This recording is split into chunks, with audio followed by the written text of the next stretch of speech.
नमस्ते. प्रियांगी one grand ज्वेलरीमध्ये आपलं स्वागत आहे. आज आपण पाहणार आहे ठुशीचा इतिहास.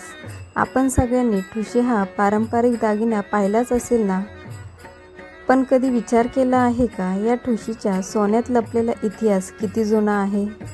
ठुशी सोन्याचा इतिहास 17व्या शतकातील मराठा साम्राज्यातून सुरू झाला आहे. त्या काळात ठुशी हा दागिन्यांचा उच्चभ्रू आणि श्रीमंत महिलांचे प्रतीक मानले जायचे. ठुशी या मराठी शब्दाचा अर्थ लटकन असा होतो. काही ठिकाणी त्याचा अर्थ लहान सोन्याचे मणी असाही सांगितला जातो.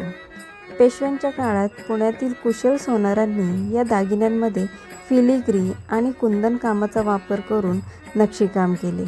त्यामुळे ठुशीचा प्रत्येक तुकडा हा एक कलाकृतीसारखा दिसू लागला. सोन्यांच्या मण्यांनी बनलेली ठुशी, त्यात लाल माणी किंवा रत्ने जडलेली, हे केवळ दागिना नव्हे तर परंपरेचे सौंदर्य आहे.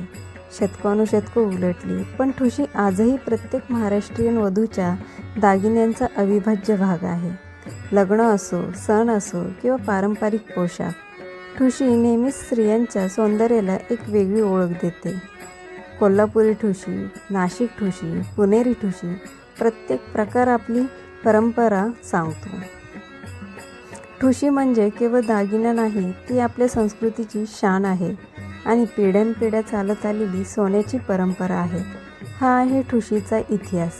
तुम्हाला कसा वाटला हे आम्हाला कमेंट्स करून नक्की कळवा आणि हो, आम्हाला सबस्क्राईब करायला विसरू नका.